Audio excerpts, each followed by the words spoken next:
سعد بن عتیق معمولی سی قسم کا ایک جوان تھا جس کی مدینے میں کوئی حیثیت نہیں تھی۔ وہ خنجر اور تلواریں تیز کرنے کا کام کرتا تھا۔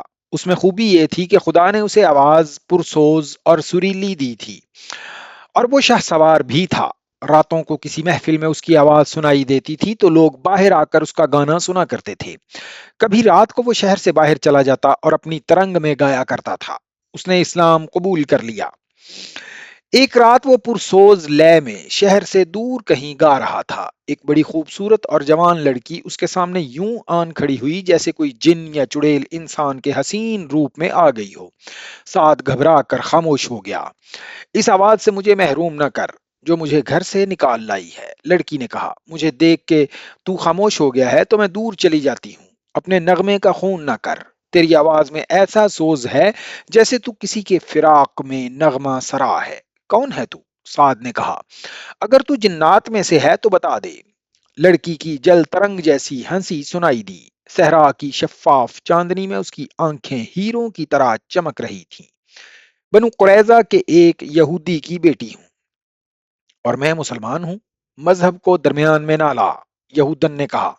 نغموں کا کوئی مذہب نہیں ہوتا۔ میں تیرے لیے نہیں، تیرے نغمے اور تیری آواز کے لیے آئی ہوں۔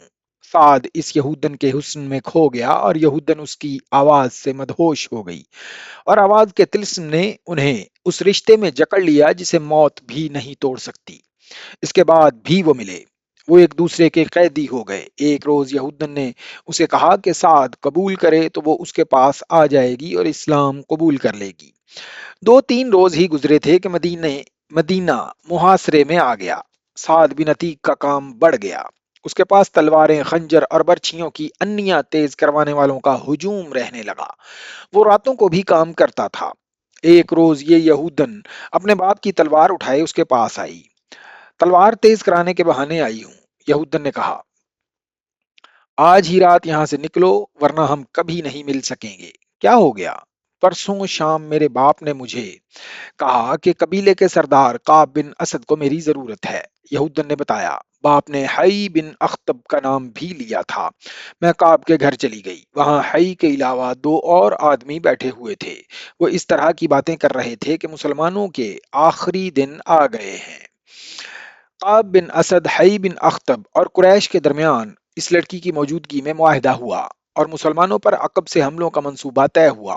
اس یہودن کو رات بھر کعب کے پاس گزارنی پڑی۔ صبح وہ اپنے گھر آ گئی۔ اسے مسلمانوں کے ساتھ کوئی دلچسپی نہ تھی۔ اس کی دلچسپیاں سعد کے ساتھ تھیں۔ اس کے کانوں میں یہ بات بھی پڑی تھی کہ کعب اسے بیوی یا داشتہ کی حیثیت سے اپنے پاس رکھ لے گا۔ سعد بن عتیق اس یہودن کی محبت کو تو بھول ہی گیا۔ اس نے یہودن کو گھر بھیج دیا اور ایک بزرگ مسلمان کو بتایا کہ کعب بن اسد نے حئی کے کہنے پر قریش کے ساتھ معاہدہ کیا ہے۔ اس بزرگ نے یہ اطلاع اوپر پہنچا دی اور رسول اکرم کو بتایا گیا کہ بنو قریظہ نے بنو قینقاع اور بنو نذیر کی طرح اپنا معاہدہ توڑ دیا ہے۔ آپ نے کعب بن اسد کے خلاف کوئی کارروائی کرنے سے پہلے یہ یقین کر لینا ضروری سمجھا کہ بنو قریظہ نے واقعی قریش کے ساتھ معاہدہ کیا ہے۔ اللہ اپنے نام لیوا بندوں کی مدد کرتا ہے۔ اس کے فوراً بعد ایک ایسا واقعہ ہوا جس سے تصدیق ہو گئی کہ بنو قریظہ اور قریش کے درمیان بڑا خطرناک معاہدہ ہوا ہے۔ واقعہ یوں ہوا، عورتوں اور بچوں کو شہر کے ان مکانوں اور چھوٹے چھوٹے قلعوں میں منتقل کر دیا گیا تھا جو خندق سے دور تھے۔ ایسے ایک قلعے میں رسول اکرم صلی اللہ علیہ وآلہ وسلم کی پھوپھی صفیہ رضی اللہ تعالی عنہا چند ایک عورتوں اور بہت سے بچوں کے ساتھ مقیم تھیں۔ ایک روز صفیہ قلعے کی فصیل پر گھوم پھر رہی تھیں۔ انہوں نے نیچے دیکھا ایک آدمی دیوار کے ساتھ ساتھ مشکوک سی چال چلتا جا رہا تھا۔ وہ کہیں رکتا، دیوار کو دیکھتا، آگے چل پڑتا۔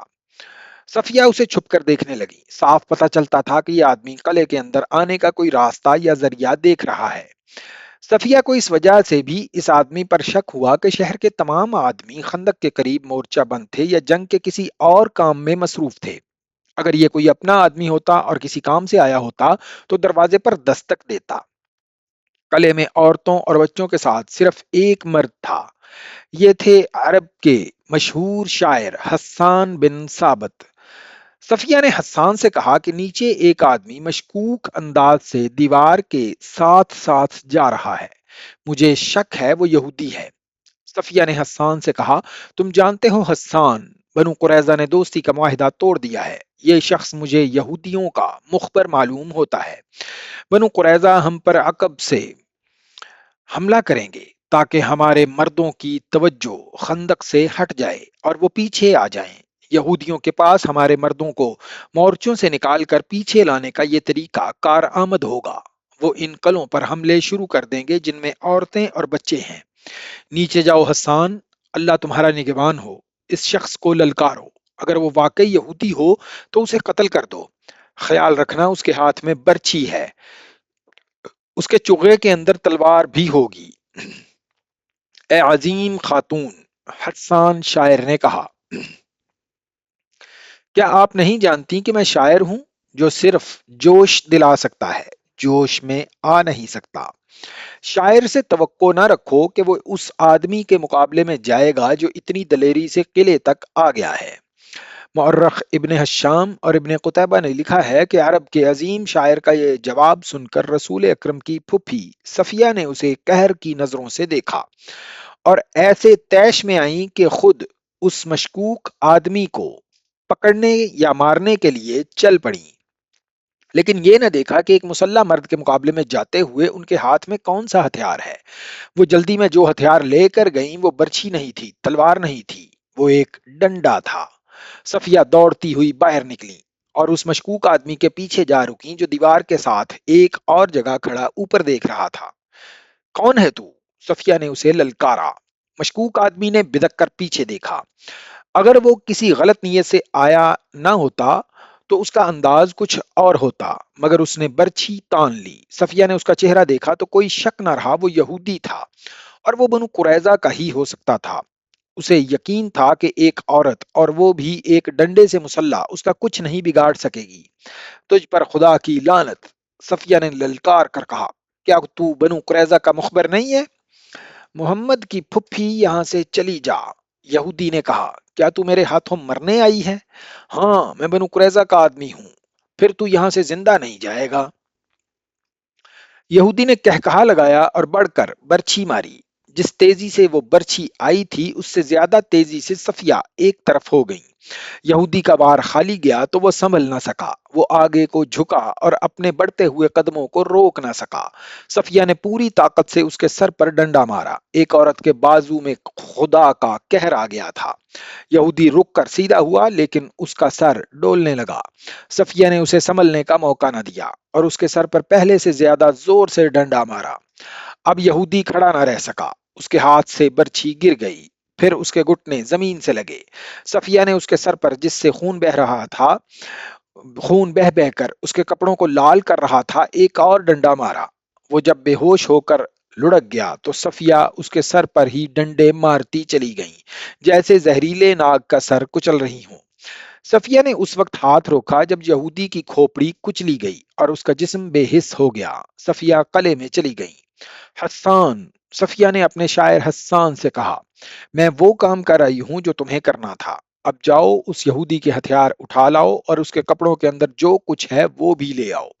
میں عورت ہوں، کسی مرد کے کپڑوں کے اندر ہاتھ ڈالنا ایک عورت کے لیے مناسب نہیں۔ چاہو تو یہ مال غنیمت تم لے سکتے ہو، مجھے اس کی ضرورت نہیں۔ اللہ آپ کی اس عصمت و عفت کی حفاظت کرے۔ حسان نے شاعروں کی مسکراہٹ سے کہا، مال غنیمت کی ضرورت مجھے بھی نہیں، اور حسان وہاں سے کھسک گیا۔ وہ شاید کہنا یہ چاہتا تھا کہ اس میں اتنی ہمت نہیں کہ کچلی ہوئی کھوپڑی والی لاش کو ہاتھ لگائے۔ مورخین لکھتے ہیں کہ یہ خبر رسول کریم تک پہنچی تو آپ کو پریشانی ہوئی۔ شہر میں خوراک کی کیفیت یہاں تک پہنچ گئی تھی کہ ہر فرد کو اس کی اصل ضرورت کی صرف ایک چوتھائی خوراک ملتی تھی۔ رسول کریم نے خدائے ذوالجلال سے مدد مانگی اور کوئی حکمت عملی سوچنے لگے۔